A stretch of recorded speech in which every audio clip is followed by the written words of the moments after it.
I stare at the polished oak door of homespun Café, my cafe, willing it to swing open. The brass handle gleams in the morning light, mocking my expectations. It's been 20 minutes since our grand opening, and not a single family member has arrived. My phone vibrates against the marble countertop, another notification. I swipe open the screen to find congratulatory messages from former classmates, neighbors, even my old high school math teacher. The words blur together as I scroll. So proud of you. Can't wait to visit. Following your dreams. None from Mom. None from Dad. Nothing from Sierra or Elliot. With a knot tightening in my throat, I open our family group chat. The most recent message sits like a boulder on my chest. A photo of Mom and Dad flanking Elliot at some corporate awards ceremony. His perfect white smile beams beneath the banner reading, "Excellence in Financial Innovation." Mom's caption, "So proud of our son tonight." My stomach drops like I've missed a step on a staircase. I blink hard, fighting the sting behind my eyes as reality settles in. They've chosen Elliot. Again. On the most important day of my life, they're celebrating him instead. I set the phone face down on the counter, my hands trembling slightly. My cafe stands ready. Gleaming espresso machines, display cases filled with pastries I've spent days perfecting, hand-painted signs and cushioned window seats. Everything I've dreamed of since I was a little girl, drawing pictures of my imaginary bakery with rainbow crayons, and I stand here completely alone. As a child, I'd imagined a place where everyone felt at home, where the aroma of fresh bread and coffee wrapped around you like a warm blanket. I pictured my parents sitting at the best table, telling everyone who'd listen, "Our daughter made all this." The memory of endless double shifts floods back, waitressing mornings at the diner, bartending nights at the hotel lounge. 4 years of sore feet and aching backs, watching my savings climb dollar by dollar until I'd gathered $92,000. All while Elliot attended Wharton on our parents' dime, his apartment paid for, his future secured. "It's cute that you're interested in cooking, honey," Mom had said when I mentioned culinary school, "but it's not exactly practical, is it? Not like Elliot's business degree." I run my fingertips along the exposed brick wall, the wall I stripped, and refinished myself after finding this perfect storefront in downtown Portland.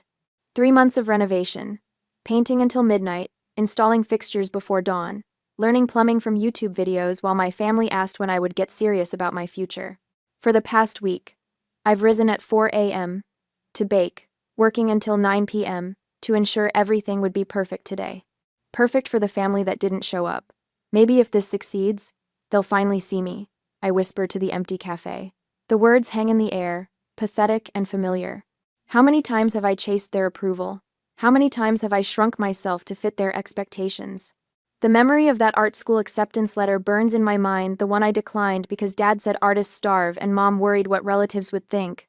The first of many dreams sacrificed on the altar of family approval.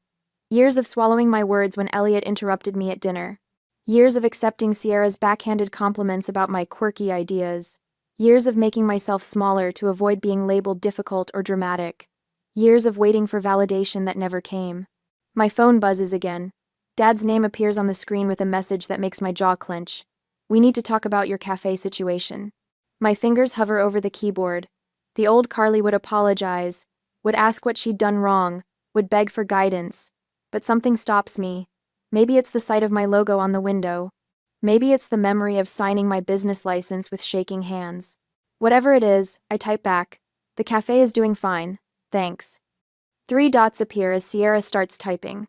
A moment later, a single heart emoji appears, her trademark passive-aggressive response when she disapproves but doesn't want to seem mean. I close the chat and slide the phone into my pocket. A knock on the window draws my attention. A line has formed outside, real customers waiting for my cafe to open. I smooth my apron, plaster on a smile, and unlock the door. "Welcome to Homespun," I say, holding the door wide as they stream in, oohing and aahing over the display cases. "These croissants look amazing. Did you make all these yourself?" The atmosphere in here is perfect. The praise washes over me as I pour coffees and box pastries, basking in the appreciation of strangers while my family's absence echoes in the background. "Everything okay, boss?" Rachel, my barista, asks during a brief lull. She catches me staring at my phone again, checking for messages that aren't there. I tuck the phone away and straighten my shoulders. "Just family stuff." I nod toward the bustling cafe. where customers chat at tables and lounge in window seats, exactly as I'd imagined. This is what matters now. The words feel true as I say them, even as the ache of invisibility lingers beneath my ribs. Maybe this cafe isn't just about proving something to my family. Maybe it's about proving something to myself. A young woman approaches the counter, holding one of my lavender shortbread cookies. "This is the best thing I've eaten in months," she tells me, eyes wide with delight. "I'll definitely be back tomorrow." I smile at her, genuine this time. "I'll be here, I promise. Every day." On Sunday, 3 weeks later, the familiar scent of Mom's potpourri hits me as I step through the front door of my childhood home. My stomach tightens, the way it always does before these family talks. I'm not fooled by the invitation to Sunday dinner. The text message from Dad made it clear this would be about discussing your business venture. There she is. Elliot's voice booms from the living room. My brother lounges in Dad's leather armchair, one ankle crossed over his knee, designer watch glinting as he raises his whiskey in mock salute. "How's life in the cupcake world?" I force a smile, ignoring the diminutive description of my cafe. "Homespun is doing well, actually. We had lines out the door this weekend." "That's nice, honey." Mom emerges from the kitchen, wiping her hands on her apron. Her smile doesn't quite reach her eyes. "Your father wants to talk to you in his study before dinner." Of course he does. The study is where serious family business happens, where Elliot received praise for his Wharton acceptance, where Sierra announced her promotion to digital marketing director. Never where I've received anything but concern and correction. Dad sits behind his mahogany desk, reading glasses perched on the bridge of his nose. The Forbes magazine on his blotter is folded open to a specific article, which he slides toward me without looking up. 80% of cafes fail within 3 years. I read aloud, my voice flat. "Richard," Mom says softly from the doorway, "let's at least let her eat something first." "This can't wait, Lillian." Dad removes his glasses, fixing me with the stern gaze that once made me confess to borrowing his car at 16. "Your mother and I have been discussing your situation." "My situation?" Heat creeps up my neck. "You mean my business? The one that's been open for 3 weeks and is already exceeding projections?" "Projections you made," Sierra chimes in, leaning against the doorframe beside Mom, without any real business experience. I turn to face my sister. At 33, she's the spitting image of Mom, same honey, blonde hair, same delicate features, but with Dad's unflinching certainty. I did market research. I took business classes at the community college. "Community college?" Elliot snorts, appearing behind Sierra with a fresh drink. "That's adorable." "You're creative, honey," Mom says, her tone softer but no less patronizing. "That's a wonderful gift, but you're not practical. You never have been." "You've invested your entire savings into this venture," Dad continues, tapping the Forbes article, "without consulting anyone who actually understands business." "I consulted plenty of people," I protest.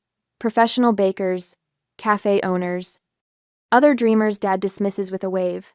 Not financial advisors, not business strategists. "Which is why we have a proposal." Elliot steps forward, setting down his glass on Dad's desk. "I'll oversee the financials. I have experience turning around failing businesses."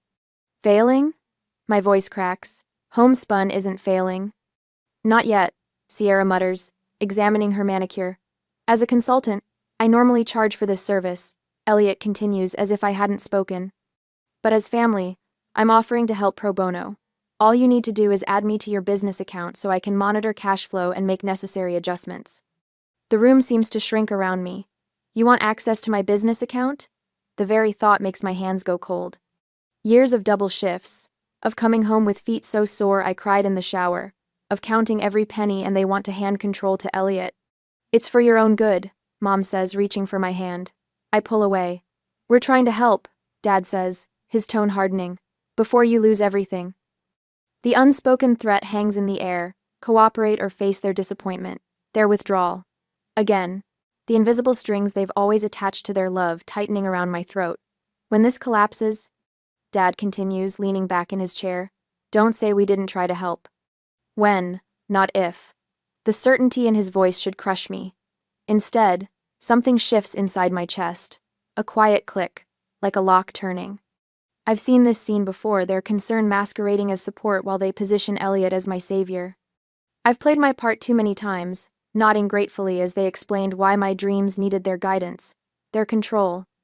But looking at them now, Dad's stern disapproval, Mom's worried resignation, Sierra's smug superiority, Elliot's confident smile, I realize they've never actually believed in me, not once. Their help has always been about control, never support. I don't need to argue. I don't need to defend my business plan or my financial projections, or the growing customer base that returns day after day. Words won't change their minds, only proof will. Thank you for your concern, I say finally, my voice steadier than I expected. I'll think about it. The surprise on their faces is almost comical. They expected tears or anger or immediate capitulation, not this calm consideration. That's all we ask. Mom says quickly, relief softening her features. Now, dinner's getting cold. As we move to the dining room, my phone vibrates in my pocket. A text from Rachel. How's the family ambush going? Need an emergency call to escape? A smile tugs at my lips as I type back. Not yet. Thanks for checking. Another message appears from Tessa, the florist whose shop sits 2 doors down from Homespun. Customer loved your croissants with my arrangements, thinking we could do a Mother's Day special together? Behind her message is one from the barbershop owner across the street suggesting a cross-promotion, haircut discounts with coffee purchase. And below that, an email notification, Portland Chronicle food writer requests interview about new downtown cafe sensation. I slide my phone back into my pocket as Elliot regales everyone with stories of his latest consulting triumph. Under the table, my fingers unclench. I don't need my family's validation to succeed. I just need to prove them wrong. 4 days later, the phone rings for the 3rd time this week, right on schedule. Dad's name flashes across my screen as I slide trays of sourdough into the oven. Willow and whisk. This is Carly. I answer professionally, balancing the phone between my ear and shoulder.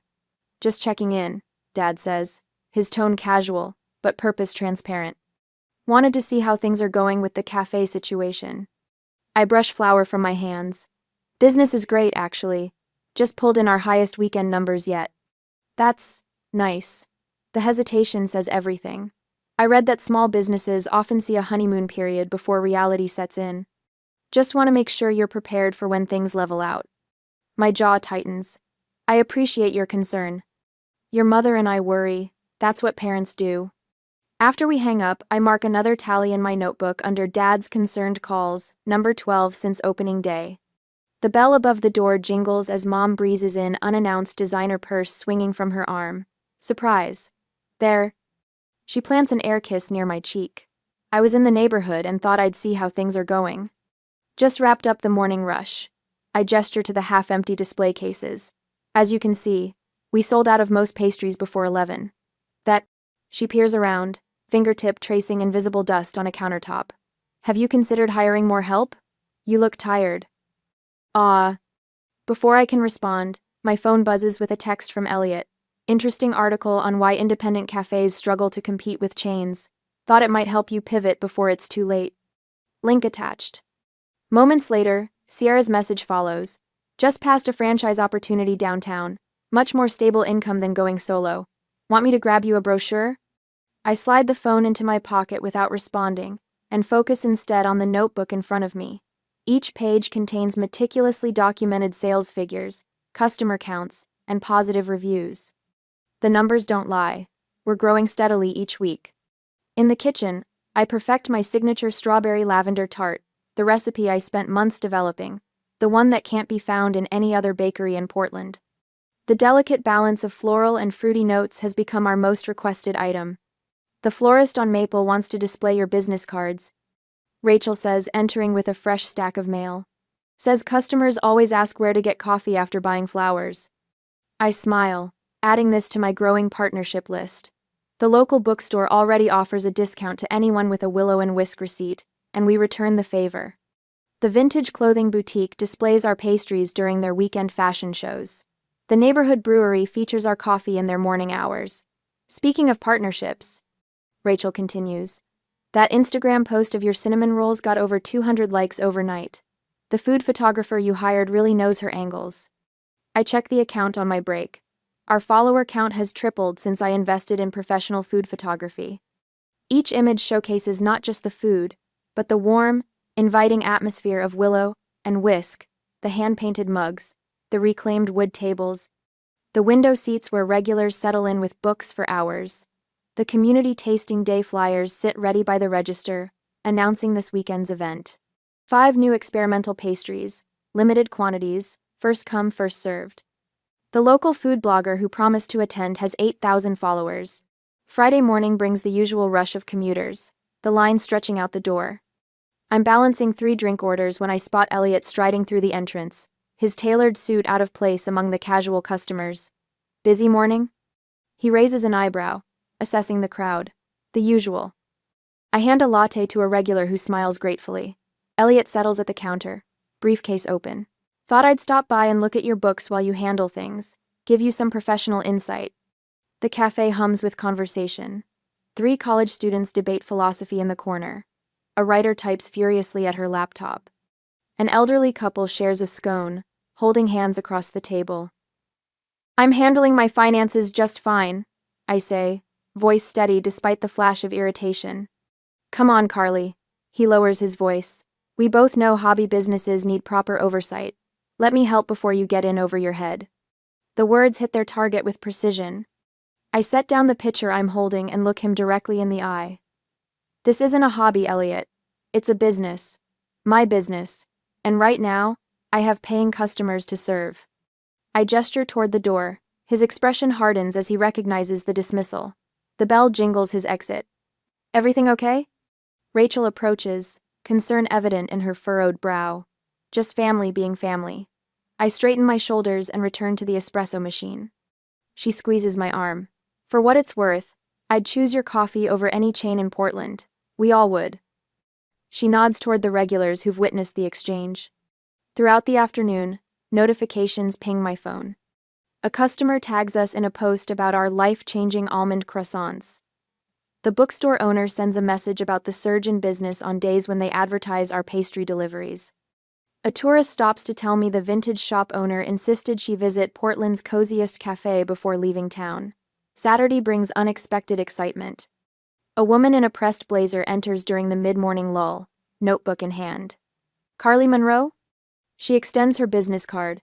Vanessa Walker, Portland Chronicle. I'm writing a feature on independent businesses thriving despite corporate competition. Your name keeps coming up. I blink in surprise. My cafe? The cozy cafe that outsold chains downtown. That's my working title. She smiles.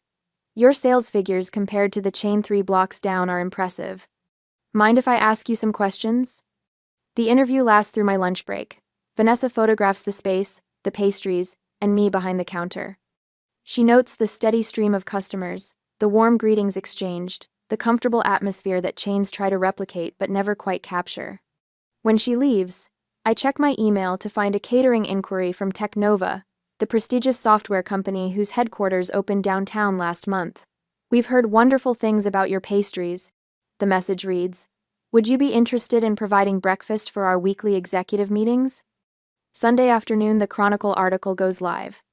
The headline reads exactly as Vanessa promised, with a subheading, How Willow and Whisk Created a Community Hub While Outperforming Corporate Rivals.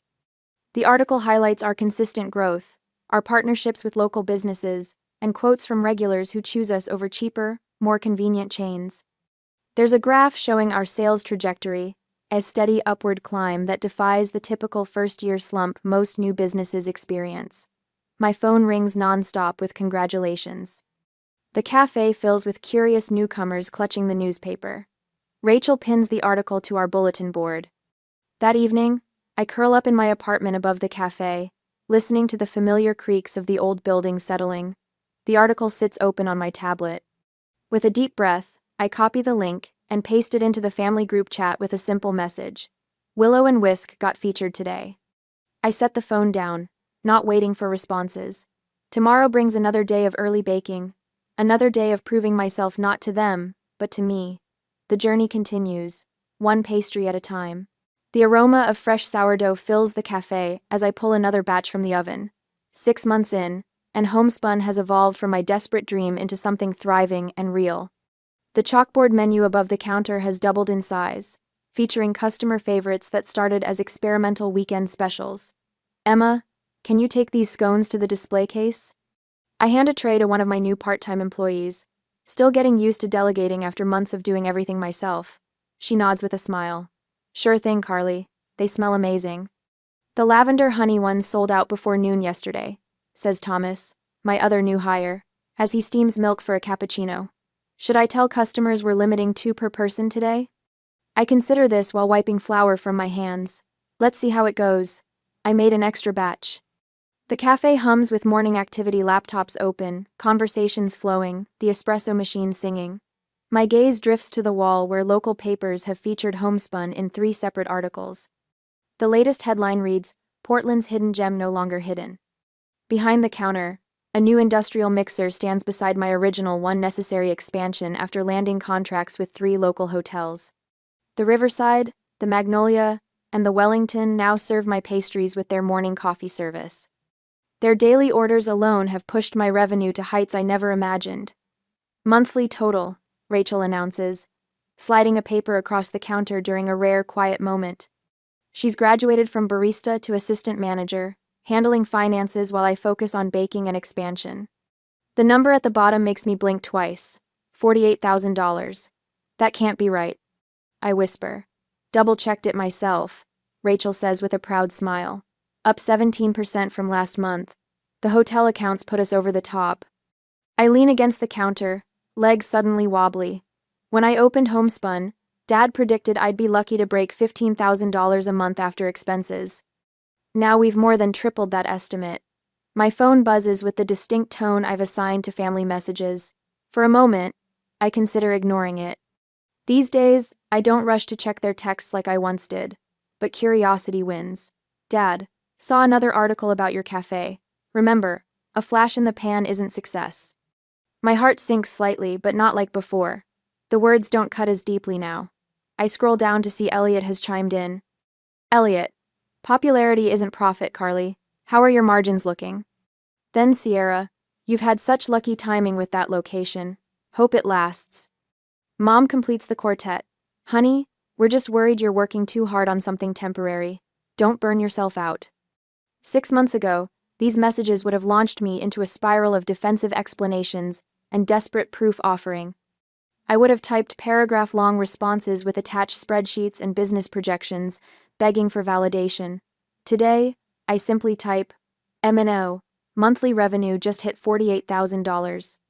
We're expanding wholesale to 3 hotels. If you're interested in seeing the operation, we're hosting a community tasting day next Saturday. All welcome. I pocket my phone without waiting for responses. The kitchen timer beeps, calling me back to what actually matters. Later that evening, I sit in Dr. Winter's office for my bi-weekly therapy session. The soft leather chair cradles me as I describe the family texts. Notice anything about your reaction this time? She asks, her silver-framed glasses reflecting the warm lamplight. I didn't feel the need to prove anything. I realize aloud. I just stated facts. She nods.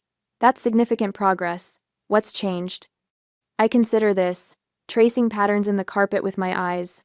I think I finally see the pattern. No matter what I achieve, they minimize it. If I make $15,000, they'll say, it's not $30,000. If I make $48,000, they'll say it's just luck or temporary. And what does that tell you? Dr. Winters asks. That it's not about me. The realization settles in my chest, heavy but somehow freeing. It's about their insecurity. Or maybe their fixed idea of who I am in the family system. The screw-up, the dreamer, the impractical one. Which means I'll never get the validation I've been seeking, I say, the truth of it both painful and liberating. They can't give what they don't have. She smiles gently. So where does that leave you? I think about the woman who came back 3 times last week for my cardamom coffee cake. About the hotel manager who called my pastries the highlight of guests' mornings. About Emma and Thomas choosing to work at Homespun when they had other offers. It leaves me, creating, instead of proving. I say finally, building something that fulfills me rather than chasing approval I'll never get. The weight that lifts from my shoulders nearly makes me float out of the chair. Saturday arrives with perfect weather for the community tasting day. Tables spill onto the sidewalk where we've set up samples of new menu items for customers to try. Local vendors I've partnered with have booths displaying their coffees, teas, and jams that complement my baking. The lemon blueberry tart is getting rave reviews, Emma reports, refilling a sample tray. And those journalists from Food Portland want to speak with you when you have a minute. I'm about to head their way, when a familiar silver SUV parks across the street. My stomach tightens as four figures emerge: Dad in his weekend golf shirt, Mom clutching her designer handbag, Elliot in business casual despite the weekend, and Sierra with her picture-perfect family in tow. They weren't supposed to come. I invited them as a courtesy, never expecting them to show up.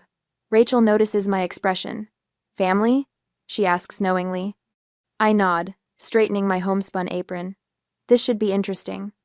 They move through the event like visiting dignitaries, examining everything with critical eyes. I greet them with professional courtesy, then excuse myself to speak with the journalists. From the corner of my eye, I watch the family dynamics unfold. Dad picks up a croissant, breaking it apart.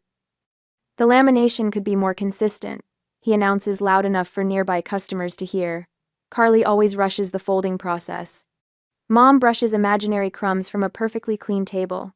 The tables are a bit close together, don't you think? It feels cramped. Sierra rearranges the sample display. These would look better grouped by color rather than flavor, she tells Thomas, who glances at me with confusion. But it's Elliot who truly oversteps. I finish my interview to find him deep in conversation with the journalist, one hand casually propped on the counter as if he owns the place. As I was telling my sister when she was developing the business model, he's saying, artisanal quality at scale requires systematic efficiency. I helped implement some of those systems. The journalist nods, scribbling notes. I step forward, temperature rising. Before I can speak, Dad joins them. The initial investment was substantial, he tells the reporter with a knowing nod. Sometimes these creative types need a little financial backing from family to get started. The lie hangs in the air between us. Every penny that built Homespun came from my savings, my sweat, my sleepless nights. For a brief moment, the old Carly resurfaces, the one desperate for approval, afraid to correct her family, willing to shrink herself to keep peace. But then I look around at what I've built, at the community enjoying my food, at the employees who depend on me. I step forward, not with anger or defensiveness, but with quiet certainty. The journalist turned toward me, and in that moment, I realize I don't need to fight or defend. My success speaks for itself. Thank you all for coming, I say to my family, loud enough for the reporters to hear. It means a lot that you could see what I've built completely from scratch. The emphasis isn't lost on anyone. Dad's expression tightens, Elliot shifts uncomfortably, and Mom suddenly finds her purse fascinating. But for the first time, their discomfort isn't mine to fix. I turn to the journalists with a smile. Now, you were asking about our expansion plans? As I lead the reporters away, I feel something settle within me, not triumph or vindication, but something quieter and more lasting: freedom. A week after the gathering, the text message arrives while I'm arranging pastries in the display case. Family dinner tonight. We need to discuss the cafe's future. My father's name glows on the screen, the words deceptively casual, as if we regularly gather for meals and conversation. I stare at my phone, thumb hovering over the keyboard. It's been weeks since the awkward silence that followed my soft no to their offer of help. Weeks of record sales and glowing reviews they've pretended not to notice. Everything okay? Rachel asks, peering over my shoulder. Family dinner invitation, I say, setting the phone aside. To discuss my future, apparently. She snorts. You mean the future of your wildly successful business they didn't believe in? I smile despite the knot forming in my stomach. Exactly that one. Later, I sit at my parents' mahogany dining table, the same table where my business ideas were once dismissed as cute little projects. My mother serves her signature pot roast while my father clears his throat. Importantly, Carly, he begins, using his boardroom voice, your mother and I have been talking. Now that the cafe has proven viable, I'd like to officially invest. I take a small bite of roast, giving myself time to respond. Invest? That's unexpected. He leans forward, excitement building.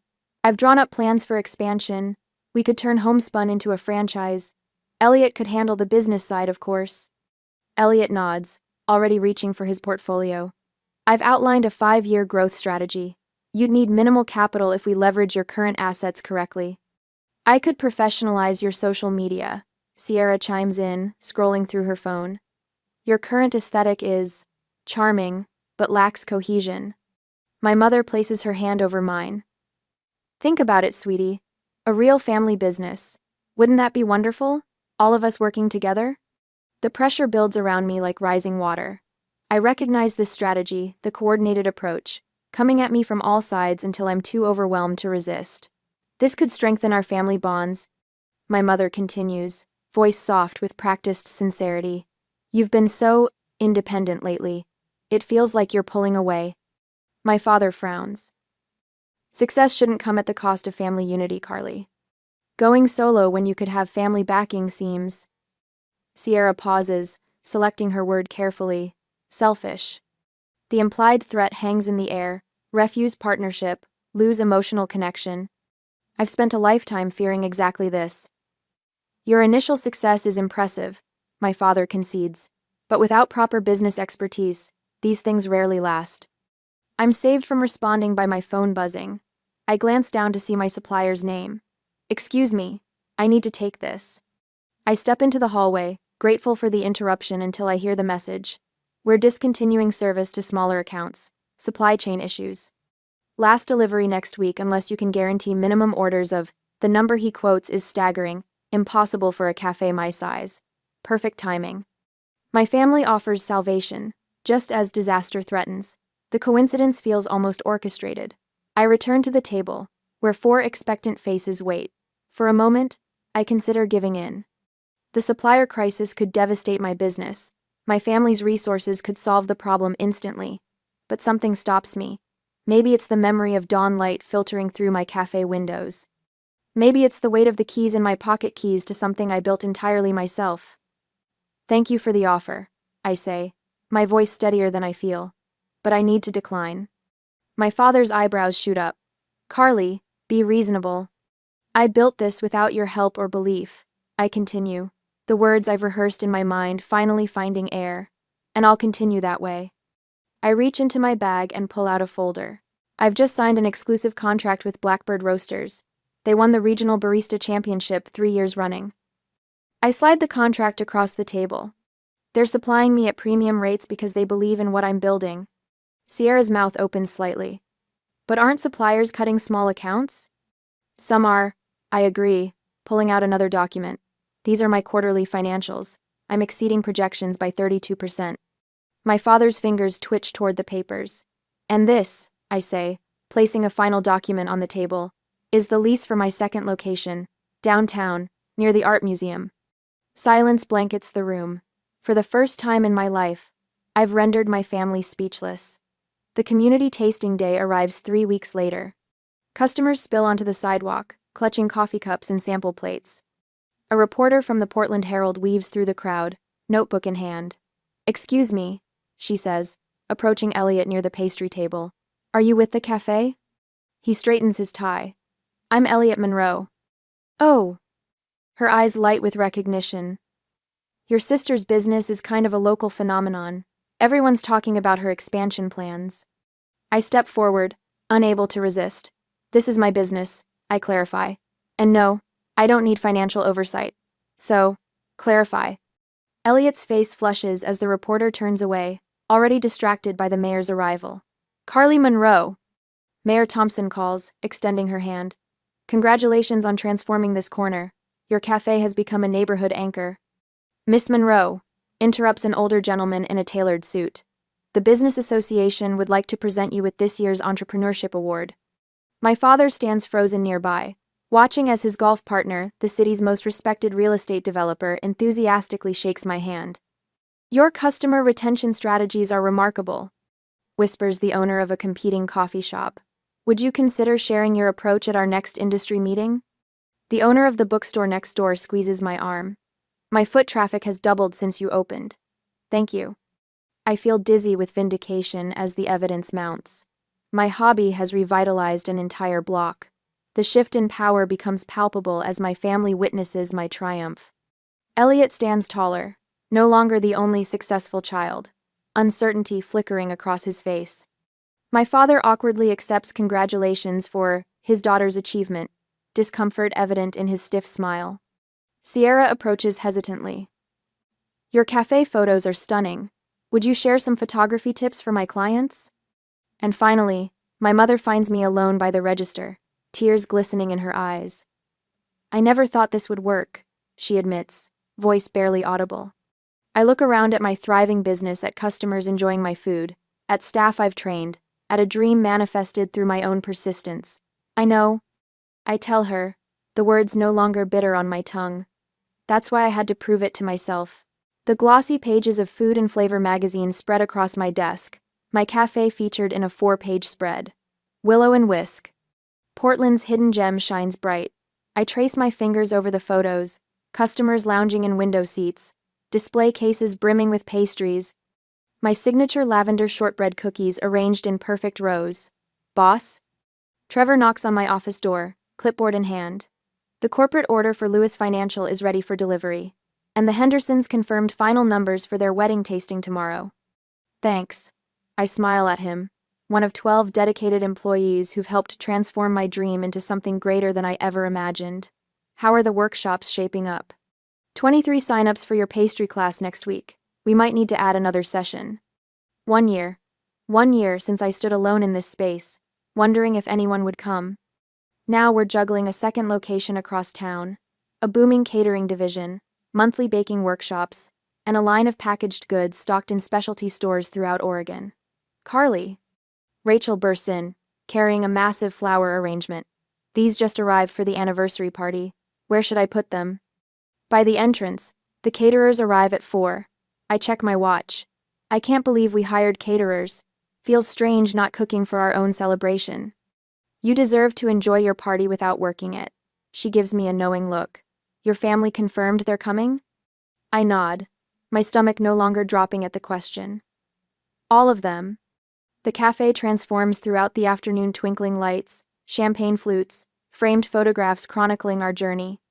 I adjust a centerpiece as the first guests arrive, loyal customers, local vendors, fellow small business owners who've become friends. And then my family walks in. Dad shakes hands with my head pastry chef.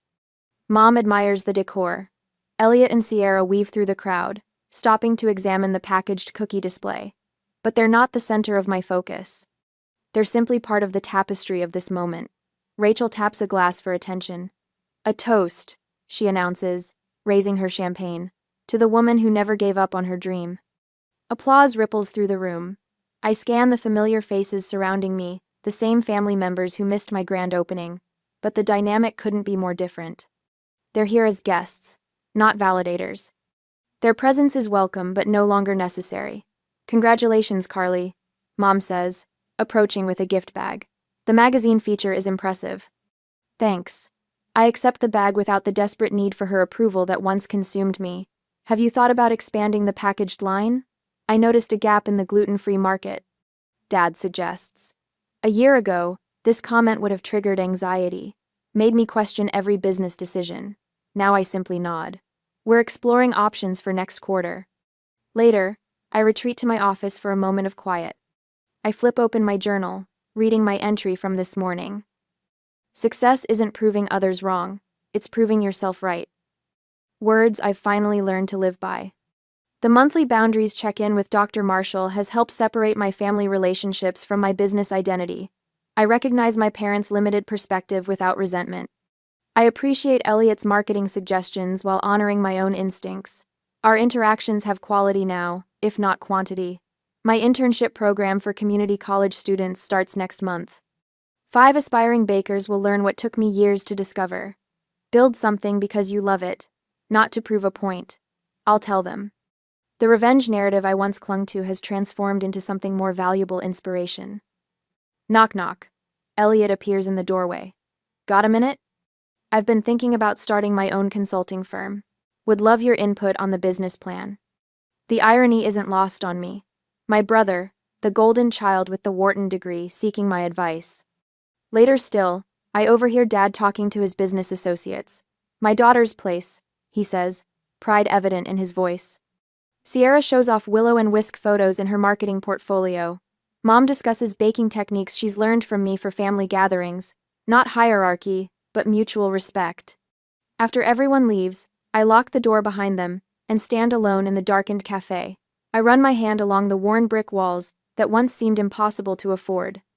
My gaze drifts to two framed items side by side, my first dollar earned, and the Portland Chronicle article that declared Willow and Whisk a culinary destination. They called it a hobby. Now it's my life. But more importantly, it's always been my passion, whether they saw it or not. External validation was never the true goal.